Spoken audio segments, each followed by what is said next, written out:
Добре дојдовте во 360 степени на МРТ1.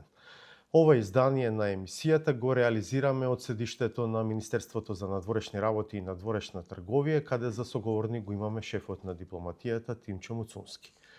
Ке разговараме за пристапниот процес во Европската Унија, односите со САД, темата за прием на одбиени баратели на азил од Обединетото кралство, но и за некои внатрешно политички прашања со оглед на вториот капацитет на Муцунски како потпредседател на ВМРО ДПМН.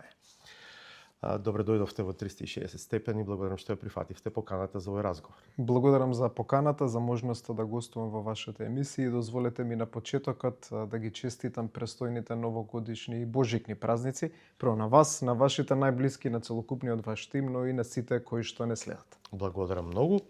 На конгресот на почетокот на месецот Христијан Мицкоски доби нов 4-годишен мандат да ја води ВМРО ДПМН, тоа е негов третен, но подруго мандат, според статутот последен. Тоа значи дека во 2029 година партијата треба да добие нов лидер, но дали значи дека битката за негов наследник веќе започна, господин Муцунски? Па прво, јас што би можел да го констатирам е дека Конгресот на ВМРО ДПМН, кој што заврши пред неколку недели, ќе биде запамтен во политичката историја на нашата држава, но јас би рекол можеби во еден поширок контекст. Замислете вие лидер на политичка партија кој што е и председател на владата, на врвот на својата политичка моќ, да каже дека за 4 години нема веќе да биде лидер на својата политичка партија. Тоа е потек кој што заслужува огромна почит. Јас да се вратам малку низ времето, често мислев дека на крајот председателот Мицкоски сепак ќе донесе една поинаква одлука, бидејќи логично е да не кажете дека заменувате после 4 години и да продолжите, земајќи во предвид популарноста на ВМРО ДПМН како политичка партија, но и изборните успеси кои што ги имаш. Но со него сум дискутирал често на оваа тема, многу обемни дискусии сме имале по ова прашање и ги разбирам неговите причини. Можеби не во целост се согласувам, но ги разбирам, максимално ги почитувам и сметам дека и целокупната јавност треба добро да го цени тоа што он го прави за државата и специфичната одлука која што одлучи да ја донесе, одлука која што нашата држава не ја памти, одлука која што не само во европски, туку и во светски рамки ретко ја гледат. Тоа е сепак словото на вашиот статут, сменет додека Мицкоски е лидер, па тој самиот вели, не може низ двојни стандарди сега да барате принципијалност од другите. Ако сме го смениле статутот и сме рекле дека лидерот може максимум 3 мандати да има, тогаш треба да го почитуваме тоа. Но расположението во рамките на партијата беше до Конгресот да се промени статутот. Тоа искрено ќе го кажам. И принципијалноста да остана на дело и затоа велам треба да го почитуваме и да го цениме тоа што го направи председателот Мицкоски, бидејќи тој го кажува токму и тоа и вие, што кажувате дека ако сакаме да кажуваме дека сме принципијални, прво треба да почнеме од себе. По однос на вашето основно прашање, дали почнал процесот за нов председател на ВМРО ДПМН, јас не мислам дека е тоа така.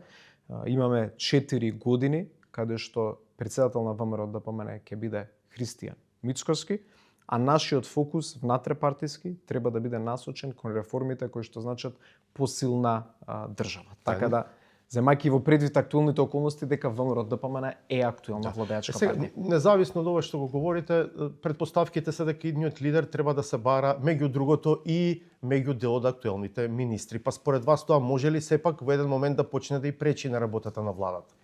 Не мислам, бидејќи прво една работа што треба и граѓаните да го имаат во предвид е дека актуелниот тим кој што е најблиско обкружување на председателот Мицкоски и во рамките на нашата партија, но и во рамките на владата, е тим кој што работи заеднички од моментот кога тој стана председател на ВМРО ДПМН. Јас сум еден од тие луѓе кои што ги памти тие прилично тешки периоди на нашата политичка партија, кои што сите кои што биле заедно со нас се сеќаваат дека нашиот партиски штаб знаеше да биде прилично празен, да нема на моменти голем интерес за ангажман, но тоа што значи? Значи дека ние долго време работиме заедно. ние долго време имаме развиено една меѓусебна доверба. Не значи дека секогаш за се согласуваме, но значи дека имаме зрелост и капацитет меѓусебно да ги дискутираме прашањата за кои што не се согласуваме и да изнаоѓаме заеднички решенија. Мојата поента е, не мислам дека одлуката на председателот Мицкоски на било каков начин ќе влие на внатре-партиската состојба во ВМРО-ДПМНЕ. На кого тогаш се однесуваше делот од говорот на Мицкоски на конгресот во Кавадарци, во кој порача една реченица, ќе цитирам, иако беше поголем тој дел од неговиот говор, кој мисли дека функцијата се наследува заради блискост или по случаен пат, со плетање мрежи и со неконзистентност, погрешил. Па јас мислам дека тој дел од говорот на председателот Мицкоски беше повеќе насочен како едно предупредување. Превентивно, Па можеби. Мислам, тоа е моето размислување за сега малку хипотетизираме и јас и вие, бидејќи за да го добиете точниот одговор ќе треба председателот Мицкоски да го прашате, но моето чувство е дека во нашата политичка партија во моментот владее многу висок степен на кохесивност. Кохесивноста не значи и едно умие. Ќе повторам, ние често дискутираме, имаме различни ставови по одредени прашања, но низ призмата на таа кохесивност наоѓаме секогаш заеднички јазик, што е зрело во една демократија и во една демократска партија. Вие сте подпредседател на ВМРО ДПМНЕ. Дали лично се гледате меѓу потенцијалните кандидати за иден лидер? Или имате ли таква амбиција, еве? Секој човек, како битие, има амбиција. Мојата амбиција во моментот е единствено насочена кон функцијата која што ја обавам. Најдобро што можам да извршувам функцијата министер за надворешни работи и надворешна трговија и во делот на надворешно политичкото работење, но и во делот на привлекување на нови инвестиции за државата и создавање на подобар трговски капацитет на државата. Следните 4 години председател на ВМРО ДПМНЕ е Христијан Мицкоски. И мислам дека од моја страна би било некоректно да навлегувам во одговори на вакви прашања. Јас сум свесен и ние сме свесни во рамките на партијата, дека и од страна на медиумите, дека и од страна на пошироката јавност, можеби ќе има таква дискусија и нормално е да има таква дискусија. Но следните 4 години лидер на ВМРО ДПМНЕ е Христијан Мицкоски, и тој ја има и ќе ја има нашата максимална поддршка, а мојата лична амбиција е максимално фокусирана во врска со функцијата која што сега ја обавувам. Сега допрва треба да ги видиме потезите, одлуките на Мицкоски, како ќе се постави во однос на другите раководни позиции во партијата во овој негов нов 4-годишен мандат. Ви кажал ли дали реши ќе има подпредседатели, нема да има подпредседатели, бидејќи една од тезите е дека можеби и ќе нема подпредседатели за да има возможи на сите потенцијални кандидати за еден лидер еднаква стартна позиција во таа евентуална трка утре. Како што ви кажав дека и во врска со неговата конечна одлука за заменување после 4 години, сме имале обемни дискусии, лично, насамо, јас и премиерот, така и по однос на ова прашање. Сме дискутирале, ќе ги оставам тие дискусии меѓу нас и ќе барам да ме разберете, што не можам да споделам со јавноста што е тоа што го збориме, но јас ќе повторам дека земајки ја во предвид неговата работа како председател на партијата, успесите кои што партијата ги постигнува на повеќе изборни циклуси во низа, огромните промени почнуваат по победата на локалните избори во 2021 година, огромна победа од позиција на опозиција па до сега да бидеме не само владеачка партија, туку владеачка партија која што на средината на својот мандат доби дополнителен легитимитет преку резултатот на локалните избори, значи дека треба да му дадеме максимална доверба и која одлука и да донесе по однос на внатрешното позиционирање во партијата, односно како ќе изгледаат структурите на партијата за неговиот, како и што тој кажува, последен мандат од 4 години, треба да дадеме максимална поддршка на што и да одлучи тој. Да, ќе ги чекаме одлуките на Мицкоски.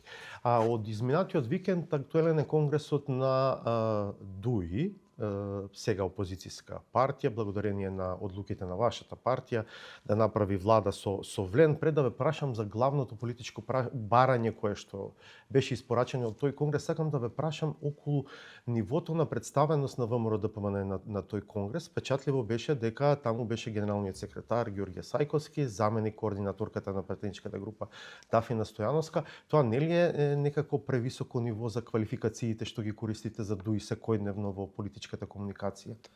Квалификациите кои што ги користиме за ДУИ се квалификации кои што се реален репрезент на тоа што таа политичка партија прави во своето тековно функционирање.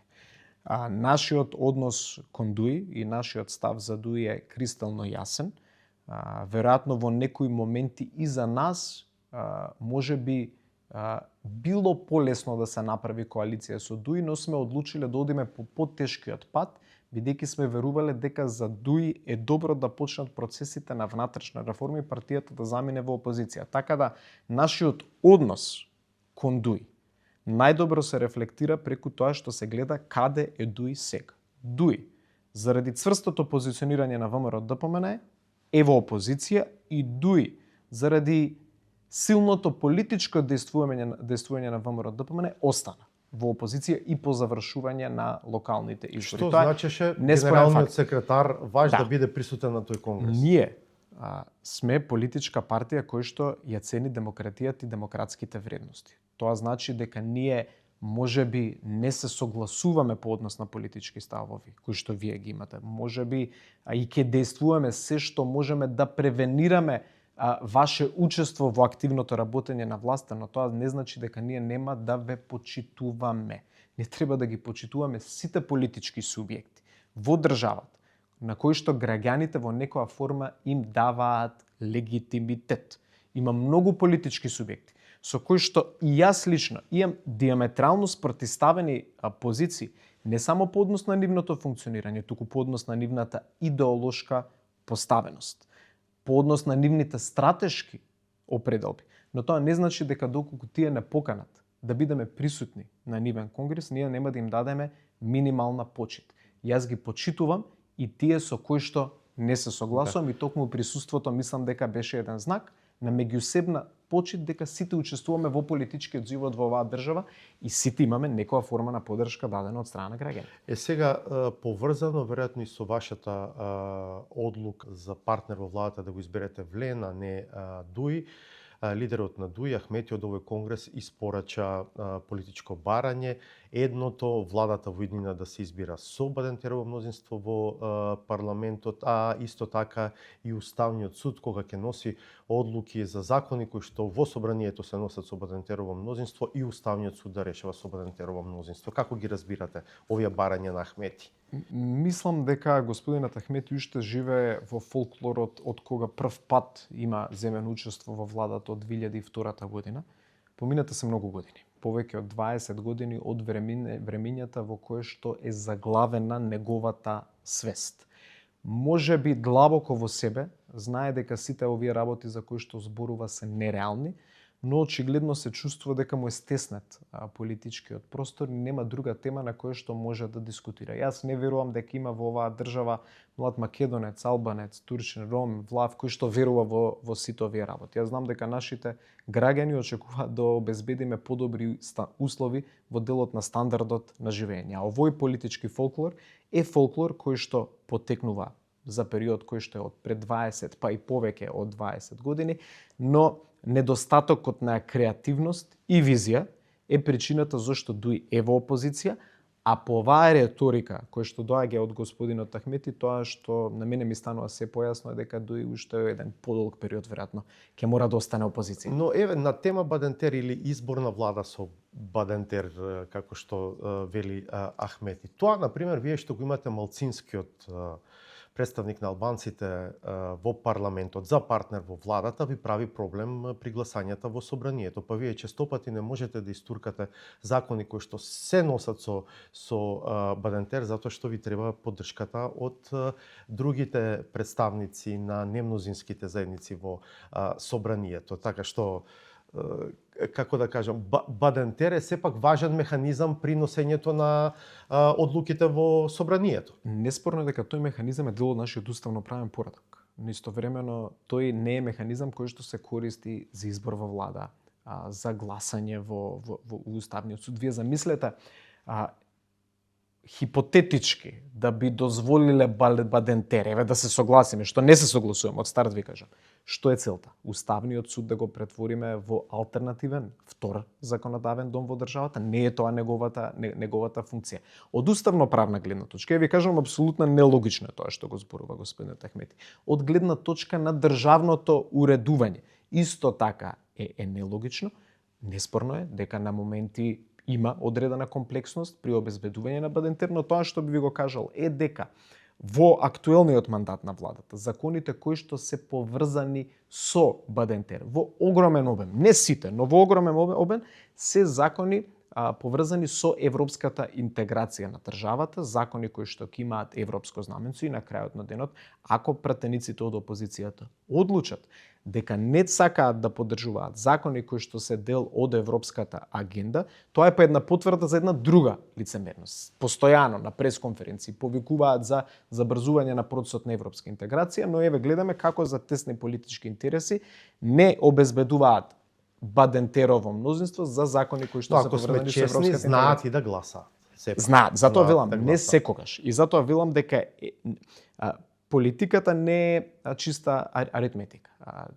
Има човечки фактор кој што секогаш е вклучен, има суштински прашања за кои што дискутираме, често се случува и во измените и дополнувањето на законот да има и некој инпут кој што ќе дојде од опозиција и дека бил сложен процесот на обезбедување за Бадентерово мнозинство на оваа влада, на моменти ќе се согласам со вашата констатација, да, во право сте, но дали создало некоја поголема пречка во функционирањето на владата или во испораката на реформската агенда на државата, барем такво нешто до овој момент, кога го правиме овој интервју, јас не сум видел. Да, добро. На тема прием на одбиени азиланти од Обединетото кралство. Од каде и како, господин Муцунски, во британски медиуми се појавија такви наводи? Ќе се обидам да видам што попрецизен, дека балканската држава се мисли на земјава е во формални разговори со Обединетото кралство за да биде домаќин на еден од центрите за враќање. Прво, ако ги следите внатрешно политичките состојби во Велика Британија, и тука ќе бидам максимално внимателен, бидејќи земајќи во предвид мојата позиција како министер за надворешни работи и надворешна трговија, секогаш сум максимално внимателен при коментирање на внатрешно политички состојби во друга држава, но тоа што е факт е дека подолг период медиумскиот наратив е оптоварен со ова прашање.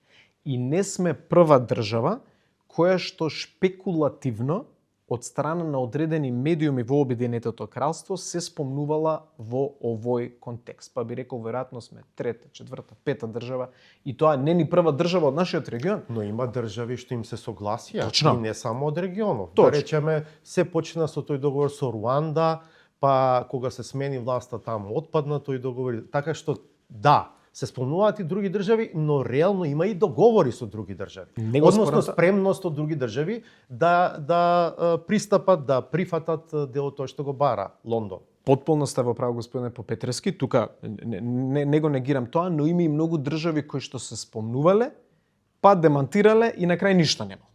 Поентата ми е, таков е медиумскиот наратив фокусиран на таа тема во Обединетото кралство. Јас тоа што би можел да го повторам, а што често беше кажувано е дека таква дискусија и таква политичка намера од страна на оваа влада ниту имало, ниту ќе има. Прво, чекајте, дали може да расчистиме, дали има семантика во тоа што вие го зборувате, дали нелегални мигранти, одбиени азиланти, дали свесно избирате еден термин за да оставите простор за некои други да примите? Тоа можеме и да го дискутираме и во детали, наративот внатрешен од нашата опозиција и колку е штетен тој, но ајде максимално експлицитно да одговорам на вашето прашање. Во ниту една форма, и легални, легални, вакви, такви, никакви мигранти нема да бидат примени во нашата држава врз основа на било која форма на договор со Обединетото кралство. Одбиени баратели за азил. Исто. Ниту одбиени баратели за азил, ниту ќе бидат во посебни, имаше, кажавме дека нема да има посебни центри, па видов опозицијата почна да шири хистерија, да нема да бидат во посебни центри, ќе бидат во станови. Ни тоа нема да го има. Значи, никаков пакет поврзан со мигранти или одбиени баратели за азил нема оваа влада да склучи, ниту преговарала за такво нешто, нити имала намера да преговара за такво нешто. Значи се работи за целосно креирана лажна вест, која што на еден безобразен начин, штетен начин, се ширеше од страна на главната опозицијска партија во држава. Дозволете само. Секако. Сепак. Првично информацијата се појави во британските медиуми, не кај опозиција. Точно. И се појави, да речеме, и кај Таймс, и пак ќе ви цитирам реченица. Балканската држава, се мисли на земјава, е во формални разговори со Обединетото кралство за да биде домаќин на еден од центрите за враќање. Ова е појдовната основа за целата дебата што се отвори кај нас. Не е опозицијата таа што ја отвори темата. Не го спорам тоа. Но опозицијата потоа постави прашање, на кое што владата со денови даваше директни одговори. И тоа најнадлежните. Претседателката на државата, претседателот на владата, министерот за внатрешни работи и јас како министер за надворешни работи и надворешна трговија. Најповиканите во државата да дадат одговор по ова прашање. Фактот што опозицијата се уште до денес не дали се поминати, од кога не само што експлицитно одговоривме, кристално јасно одговоривме, туку се доведовме во ситуација бидејќи почна да се шири паника кај нашето население. Објавивме прес-релиз на официјалната веб страница на Министерството за надворешни работи. На сите овие медиуми кои што објавиле вакви текстови, има пуштен одговор од страна на нас како надлежна институција. Но опозицијата одлучува се уште да ја шири таа паника. Зошто првично не одговорила владата на барањата на британските медиуми? Тоа јас не знам дали одговорила или не одговорила во делот на комуникацијата, но јас ви кажувам, ние внатрешно се координиравме, видовме дека добивме заедно со тимот за односи со јавноста во владата, видовме дека наеднаш добиваме повеќе прашања и се објавуваат и без да се чека став од страна на владата, повеќе текстови во медиумите во Обединетото кралство и се одлучивме да го направиме одговорот на еден системски начин. Односно, акумулиравме информации за сите медиуми кои што поставија вакви прашања и потоа им пуштивме одговор. Еви друго ќе ви кажам. Имаше и други медиуми кои што во меѓувреме поставија прашања следејќи ги надписите во Times, во Daily Sun или Daily Mail, во некои од тие медиуми, и потоа кога го добија одговорот од страна на нашата институција, не објавија текст, бидејќи сватија дека очигледно се работи за дезинформација и за лажна вест. И мислам дека и тоа беше дел и од наративот на опозицијата во државата. Сега тоа не можеме да го негираме. Се фаќаа за секое зборче, обидувајќи се да најдат дупка низ зборчето, за да најдат некој начин да ја потврдат тезата. И најдобриот одговор веројатно им го даде премиерот. Ќе пројде време. Ако ја следим историјата само од последната деценија и пол, факт е дека ВМРО ДПМН во еден период собираше дури потписи за референдуми локални против прием на мигранти. Оваа тема очигледно е употребувана и злоупотребувана во внатрешно-политичката дебата за придобивање на поени. Некако ми изгледа како СДСМ сега само да копираше дел од тоа што можеби во минатото ВМРО ДПМН го правеше. Ништо веројатно не ја спречува опозицијата да каже во еден момент дека под нивен притисок владата се откажала и дека за тоа нема да има одбиени баратели на азил од Обединетото кралство во Македонија. Но можеби поважното е прашање дали некој од македонската влада пратил некаков сигнал можеби до Лондон дека е подготвен, односно е подготвена владата да разговара на оваа тема. Прво видете, јас од опозицијата не би бил изненаден и да објави слика создадена од вештачка интелигенција дека има мигрант кој што јас како министер за надворешни работи сум го примил во мојата канцеларија и сум му посакал добро дојде, бидејќи таков е наративот на нашата опозиција во моментот.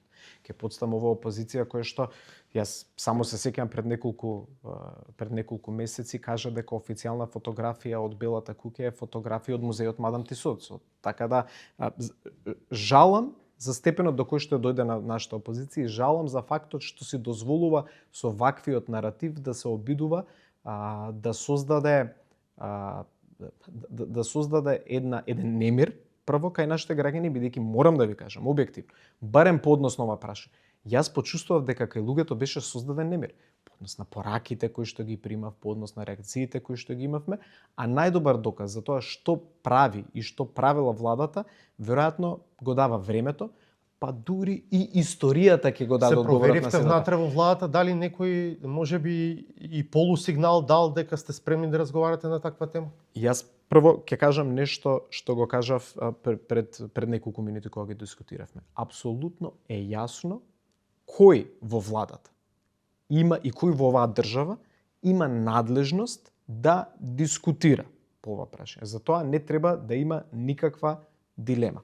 А нема потреба да се проверуваме по мене во рамките на владата. Сите кои што сме учествувале во овој договорен аранжман со Обединетото кралство, добро знаеме што сме дискутирале, добро знаеме кои биле темите кои што ние сме ги покривале во целокупниот овој договорен аранжман, и стратешкото партнерство, и договорот влада со влада, и тоа што можам да ви го кажам. И во самиот договорен аранжман, кој што опфаќа два договори, декларацијата за стратешко партнерство и договорот влада со влада, и двата документи се јавни, можете и вие да пристапите, никаде нема спомнување на темата на прифаќање на мигранти или прифаќање на нелегални баратели на. Сега, дали ова не од владата во Скопје може да има влијание на спроведувањето на најавените инфраструктурни проекти, еве пред се оној со брзата пруга? Може ли да влијае на тоа што да речеме, нели, Обединетото кралство рече дека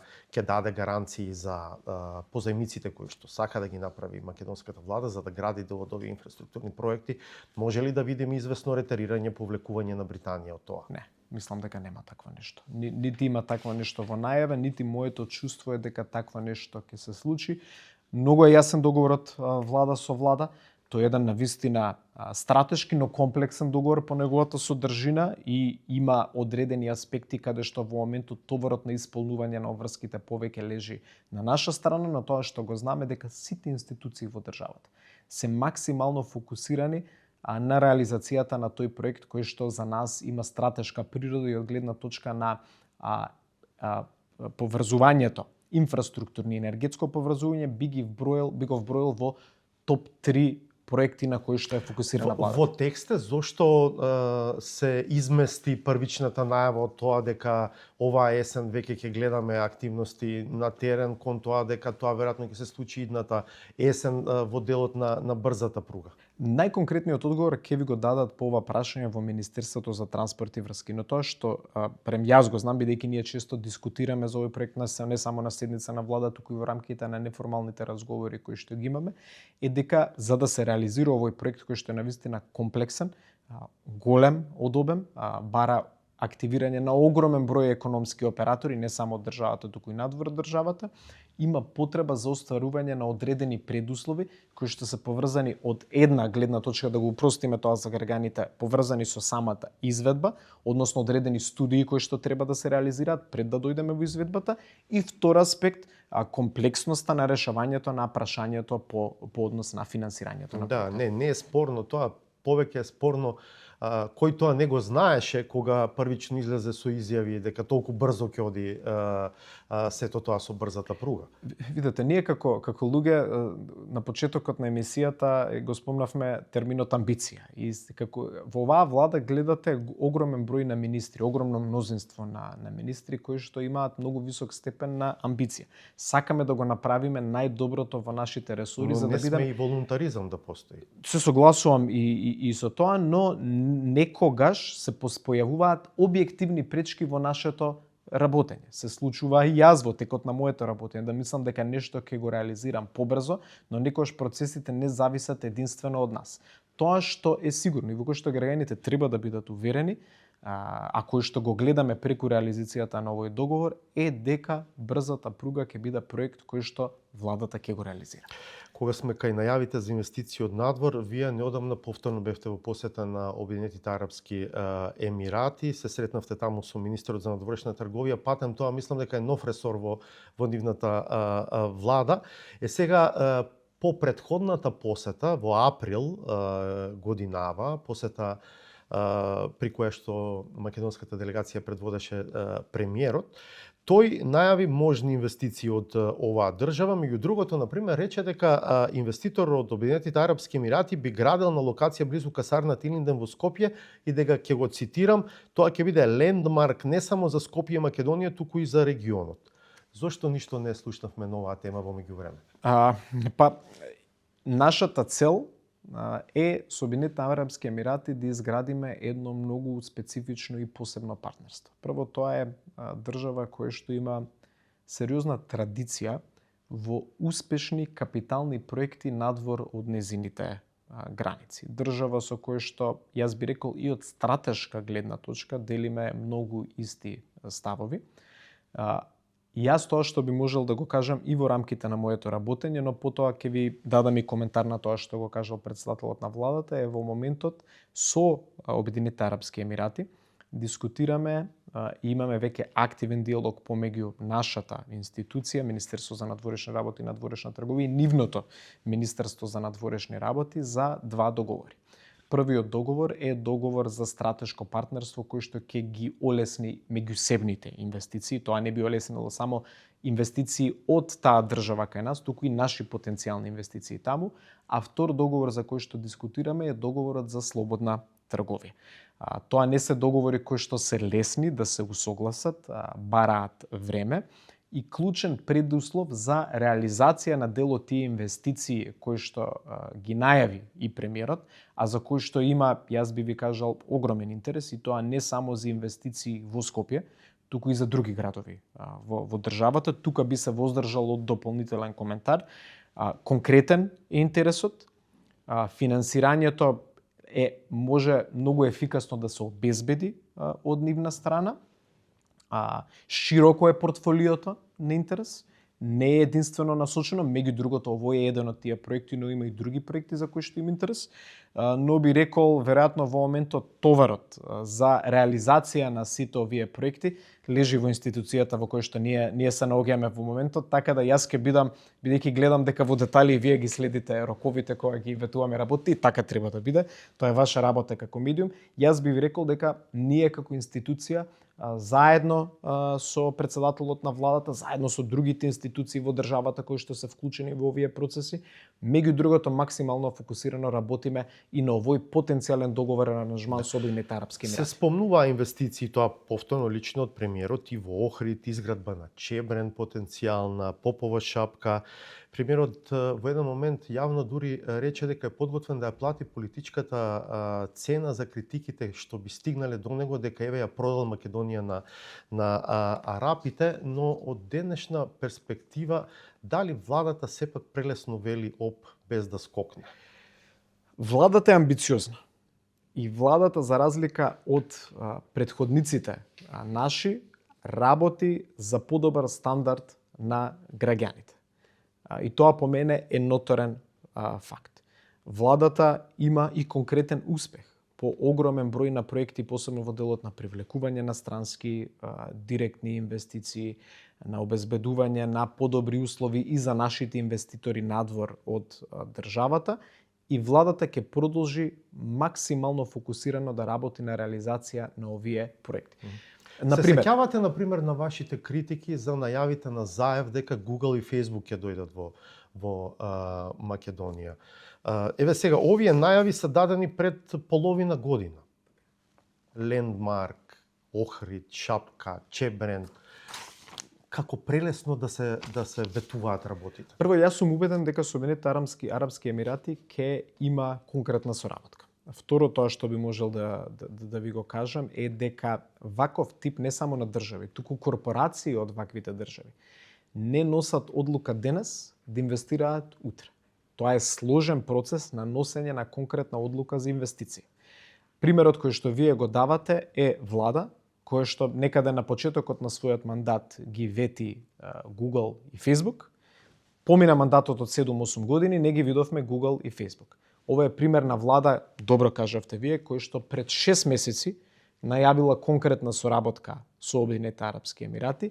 Веројатно, ако после 5-6 години не успееме да го реализираме се тоа што вие го витувате, ќе трпи критиката, но сега мора да се остави време за да се реализираат овие проекти, ќе кажам, најголема потврда за сето ова што го правиме ние е моето присуство пред околу 10 дена во Обединетите Арапски Емирати, каде што покрај тоа што имав средба со министерот за надворешна трговија, бев првиот министер за надворешни работи кој што во 16-17 години на постоење на еден од најпознатите светски форуми во делот на политиката, форумот затворен формат, Сирбан и јас, бев првиот министер за надворешни работи поканет да учествува на тој форум, каде што домаќин ни беше Шејкот Абдула, министерот за надворешни работи на Обединетите Арапски Емирати. Што значи има интерес, работиме на конкретна реализација, но тоа што би можел да ви кажам е дека 6 месеци за ваков обем на проекти, за да можеме и да видиме реализацијата, е предолг период.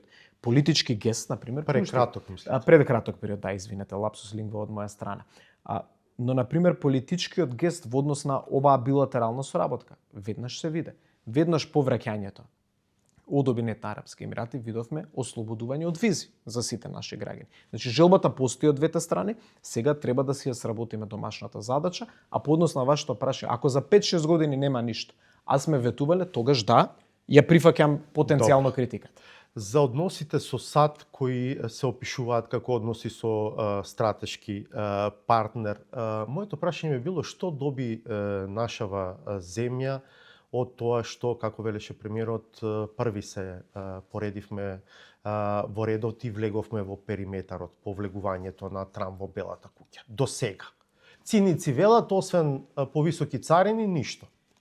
Па, видете, царинската политика на Соединетите Американски држави е таква каква што е. Не е прашањето дали на нас ни се допаѓа или се радуваме со неј, но тоа е една поширока одлука која што ја донесе администрацијата. Но исто така видовме како од царинска стапка на 33%, односно стапка на тарифи, не е тоа класична царинска стапка, паднавме на 15% и сме во завршна фаза на меѓусебен трговски договор, каде што и за одредени стоки и услуги веројатно очекуваме да паднеме и под 15%, но тоа е нешто што го работиме и ќе го најавиме кога ќе се случи, но сакам да ви кажам, меѓу другото и на тоа прашање работиме.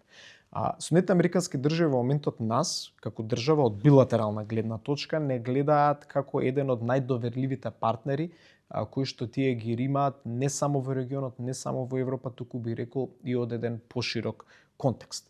И тоа се должи пред се на гласањата во Обединетите нации, да речеме? Не, тоа се должи на фактот што сме доверлив партнер во НАТО алијансата. Тоа се должи на фактот што како влада шириме стабилност и од регионална гледна точка и сме посветени на регионалната и европската стабилност. Тоа меѓу другото, да, се должи и на нашата добра координација во делот на мултилатералното функционирање и работење. Што може придобивки граѓаните? Тука нема ли контрадикција, да речеме? Вие гордо зборувате за 100% усогласеност со заедничката надворешна и безбедносна политика на ЕУ, на ниво на ЕУ, но од друга страна во Обединетите нации честопати државава гласаше спротивно од тоа што го правеа огромното мнозинство држави од ЕУ. Има разлика од наша гледна точка помеѓу огромното мнозинство на држави на ЕУ и Европската Унија. Тоа што е постулат на нашата надворешна политика, јас тоа веќе репетитивно многу често го повторувам, е 3 фундаментални точки. Целосната усогласеност со заедничката надворешна и безбедносна политика на Европската Унија, кредибилно и активно функционирање во НАТО алијансата и стратешкото партнерство со Соединетите Американски држави. Ако сте 100% усогласен со Европската надворешна, тогаш не е логично да го следите однесувањето на огромното мнозинство или ајде на столбовите, носечките држави членки во ЕУ и прегласањата во Обединетите нации. Тоа што може да се види, прво можеме да имаме и дискусија за однос на како се редимензионира надворешната политика на глобално ниво во последните години, но тоа што можете да го видите посебно во последните 2 години на меѓународен план е дека не секогаш и самите земји членки на Европската Унија имаат конзистентен став по одредени прашања. И кога нема Европската Унија целосна усогласеност, тогаш ние немаме обврска да гласаме со една група на земји или со друга група на земји. Ама при тоа да бидеме честни, или само Унгарија нема да гласа така, или Унгарија, Чешка и Словачка, да речем. Например, за прашањето за Куба. кое што беше доста дискутирано и можам да ви кажам и причините зашто сме гласале, ако сакате да обремениме емисијата со тоа прашање, но во групата на земји кои што не гласаа за, беа вклучени Литванија, Полска, Естонија, што значи не беше само Чешка и Унгарија, а по однос на позиционирањето на Чешка, ако го ставаме во некоја идеолошка матрица, да се потсетиме дека владата на премиерот Бабиш почна да функционира само пред отприлика недела дена. Предходната лево ориентирана и лево центар влада често гласаше на ист начин како што гласаме и ние по одредени мултилатерални прашања. Сега не гледаме ништо да речеме од евентуални инвестиции од Америка во Македонија. Исто така се спомнуваше последна средба, потенцијална инвестиција во Чебрен. Нема нешто многу видливо и на политички план до овој момент. Вие во една фаза можеби се надевавте дека ќе добиете некаква помош од САД и на планот на пристапниот процес кон Европската унија, односите со Бугарија, но гледаме дека Белата куќа води една политика на антагонизам со Европската унија. При тоа не велам САД, велам Белата куќа. Па прво по однос на политичката соработка. Бев првиот министер за надворешни работи од регионот на Западен Балкан кој што беше поканет да биде гостин на државниот секретар Марко Руби. Имавме билатерална средба во мај. Пред неколку недели имав средба со заменикот државен секретар Крис Лендау на маргините на НАТО министерски, на состанокот на министри за надворешни работи на НАТО. Така да кога се гледаат средбите на високо ниво, јас барем не се сеќавам во некој поскорешен период министер за надворешни работи да се сретнал во период од 6 до 9 месеци и со државен секретар и со заменикот. Сега важна и содржината. Да речеме, која е политиката на САД кон регионот во овој момент? Ја препознавате ли ви? Политиката на САД во моментот кон регионот е примерно насочена кон безбедносна предвидливост на регионот и економски напредок на регионот. Спомнавте одредени компании. Например, имавме проширување на капацитетот на неколку американски компании кои што веќе се присутни во државата. Очекуваме во текот па јас би рекол веројатно во првата половина на 2026 година да имаме нова сесија на стратешкиот диалог. Очекуваме тоа да се одржи во Вашингтон, каде што активно работиме на едно прашање кој што нашите граѓани го очекуваат повеќе од 20 години, би рекол. Да отпочнеме дискусијата за така наречената Visa Waiver програма. Еве тоа е нешто конкретно кое што очекуваме да се реализира. Сега да бидам максимално транспарентен и пред нашите граѓани. Отпочнувањето на разговорите е нешто што ние го бараме, јас би рекол 15-20 години назад, кој што не ни е овозможено до сега. Тоа не значи дека во истиот момент ќе нема визи со Соединетите американски држави.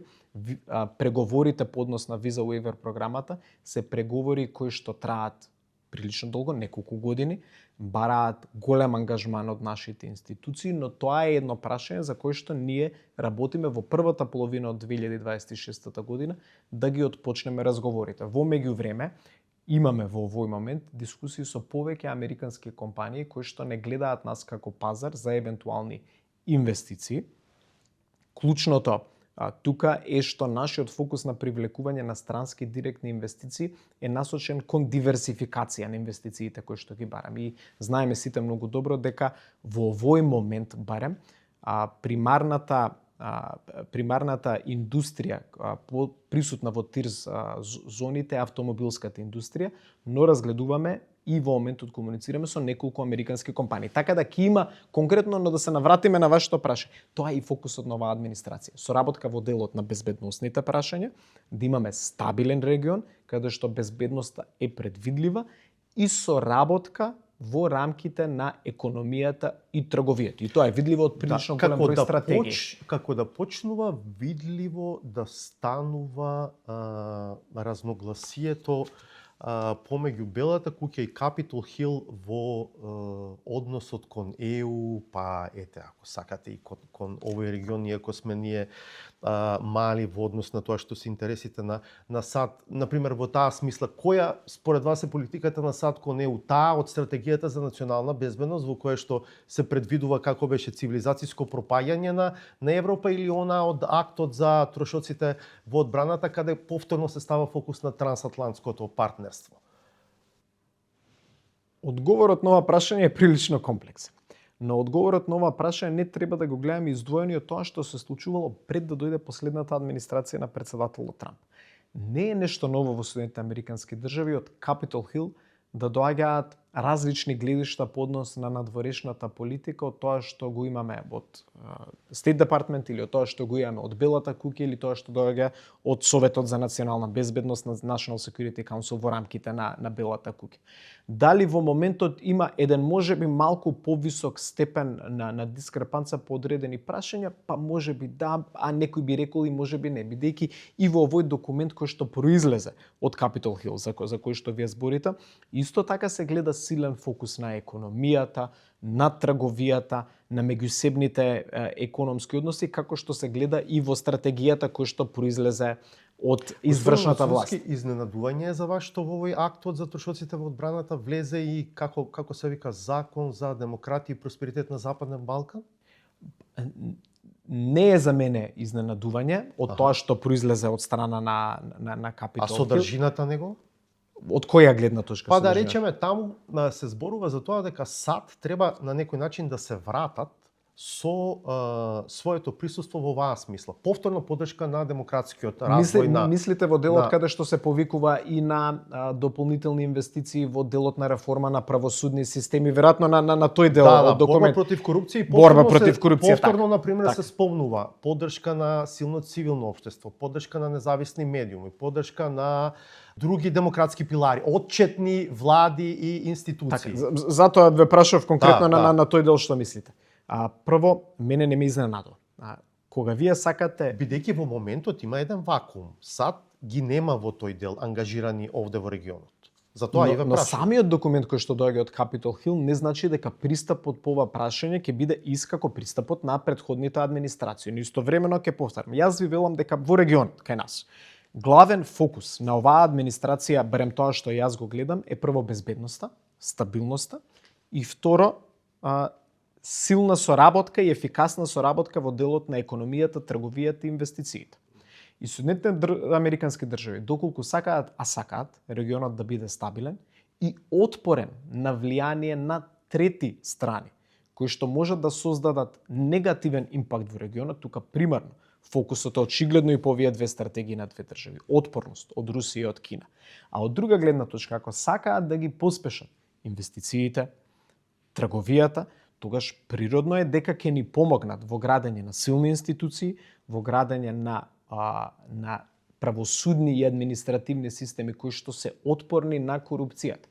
Така да за мене не се контрадикторни ставот на администрацијата, тоа што го гледаме во моментот од Конгресот, односно од Представничкиот дом и од Сенатот, и тоа што го гледаме преточено во овие две стратегии, кои што не се единствени стратегии за кои треба да имаме ние голем интерес. Има и две стратегии во најава, стратегијата во делот на одбранбената политика и стратегијата во делот на безбедносното позиционирање на Соединетите Американски држави. Тие се два документи кои што се очекува во следните неколку недели, а можеби и месеци, малку одложена нивната објава, да излезат, бидејќи може да имаат големо влијание во делот на нашите позиции во рамките на НАТО, но и за европската и глобалната безбедност. За пристапниот процес кон Европската Унија, имајќи го предвид севкупниот контекст, ставовите на владата во која што сте министер, ставовите на Бугарија, пораките кои што стигнуваат од Брисел,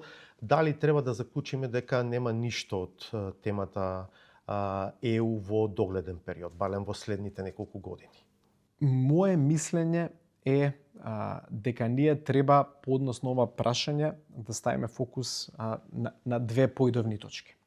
Првата ни е тоа што ќе го правиме во однос на внатрешните реформи. Токму вчера имавме еден состанок во владата и по завршувањето на изборите се гледа силната посветеност на председателот на владата, но на сите министри и на сите институции за испорачување на она што ни се преостанати обврски од реформската агенда, да и покажеме на Европската унија дека покрај тоа што стратешки, и тоа јавно го кажува, стратешки државата во делот на незиното надворешно политичко работење е поставена на траекторијата на кој што треба да биде поставено, дека и внатрешно политички ќе дадеме еднакво силен фокус. И тоа е нешто што јас ќе повторам во последните неколку недели е многу видливо и што Брисел го препознава.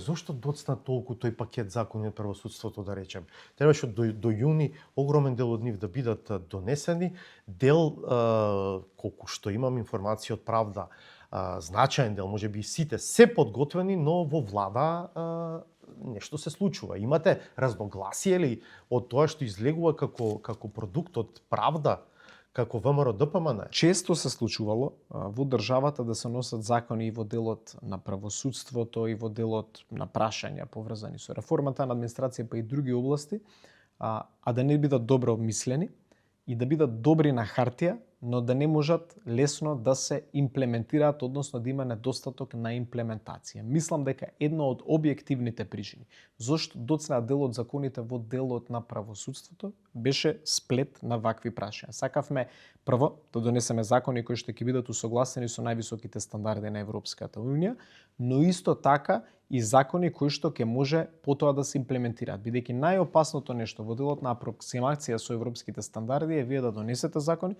кои што понатаму не можете да ги имплементирате, па потоа да бидете подложни на нови критики од страна на Европската унија. Нешто што во моментот не би рекол го оттежнува, но го прави малку поспор процесот на носење на новија закони е што кога ги имаме конечните верзии, тие пред да бидат пуштени во собранието се усогласуваат со Европската унија, со представниците во Брисел и нивните експерти и понатаму доаѓаме до конечната верзија. Сигурно сме можеле да бидеме поефикасни, но сме имале и други објективни пречки, како што е изборниот процес, кога не функционираше собранието. Целта е сега да се донесе. Дали може да ми дадете одговор на политичкото прашање? Дали треба EU да ја заборавиме на известно време, во смисла на процес? Сега. Првиот дел е тоа, така ја почнавме дискусијата и сега доаѓаме и за одговор на вашето прашање до вториот дел, вториот клучен аспект на европската интеграција. Првиот дел е она што ќе направиме дома. И тука се гледаат резултати и тука ќе видите уште позасилена динамика на резултати во следниот период. Второ е прашањето со Бугарија, кој што треба да се најде начин да се надмине.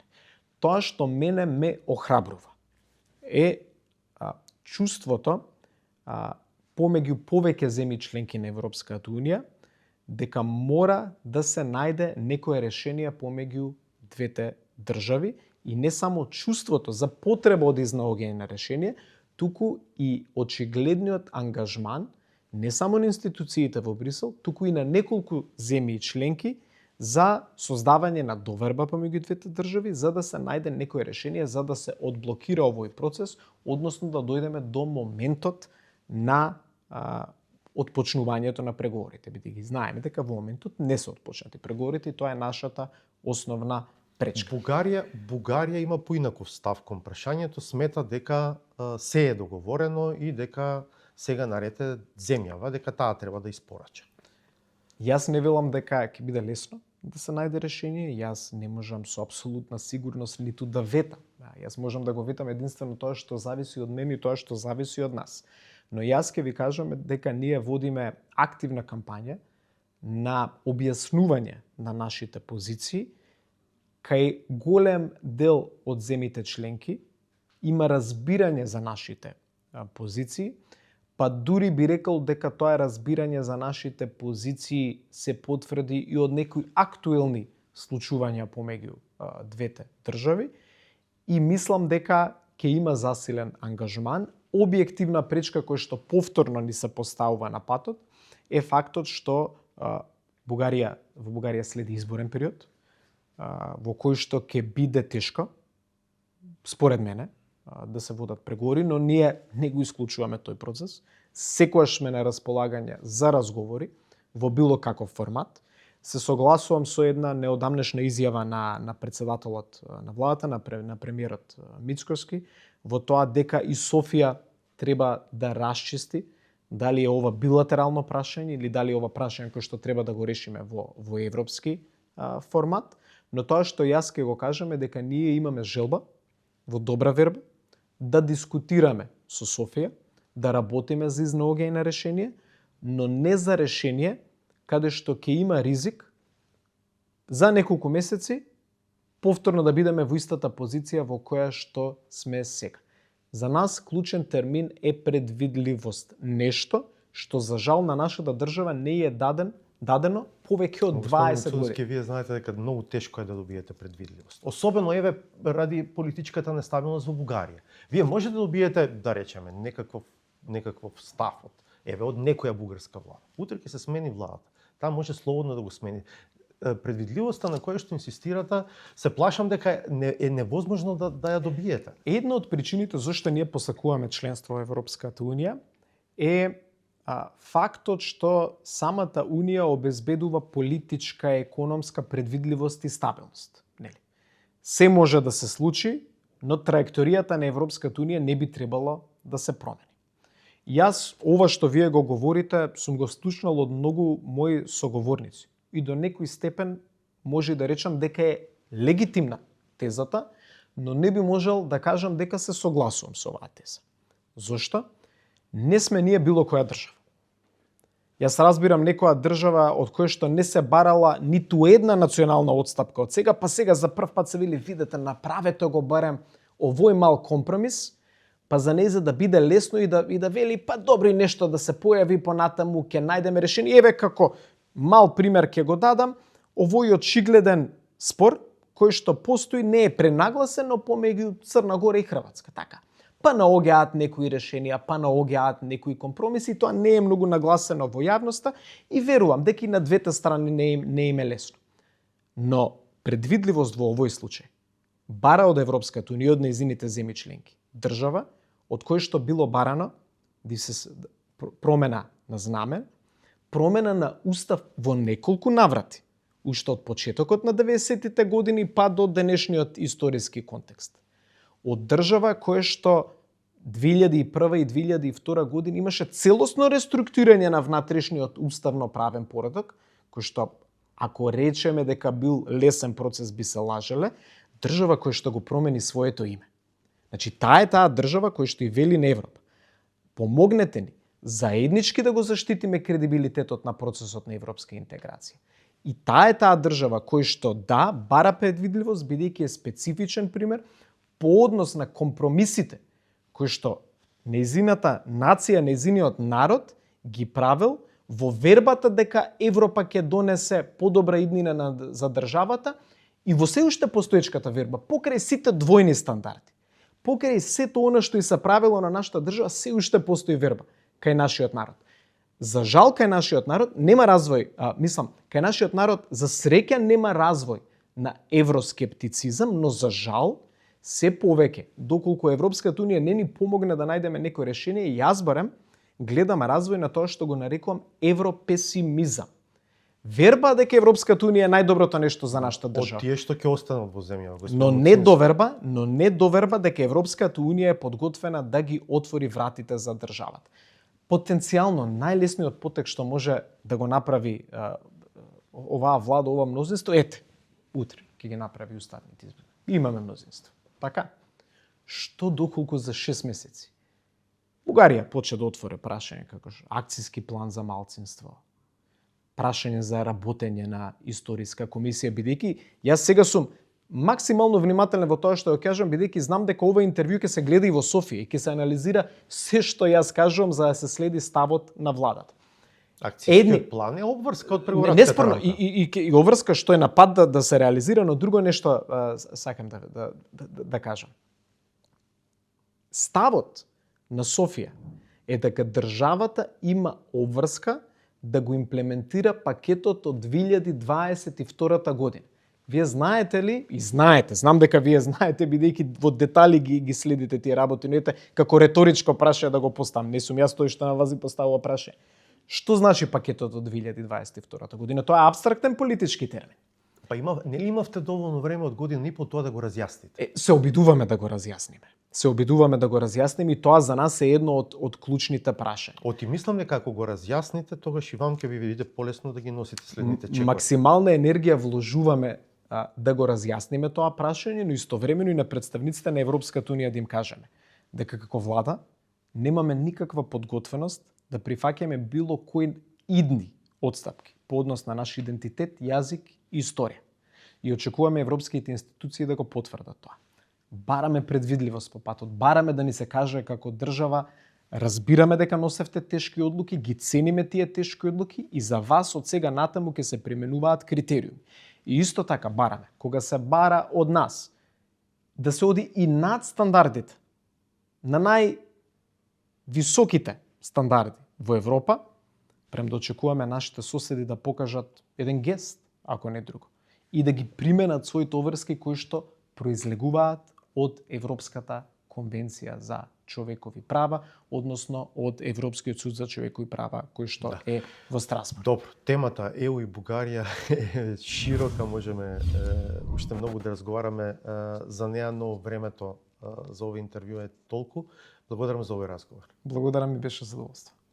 До крај нова саботаж. Пријатно.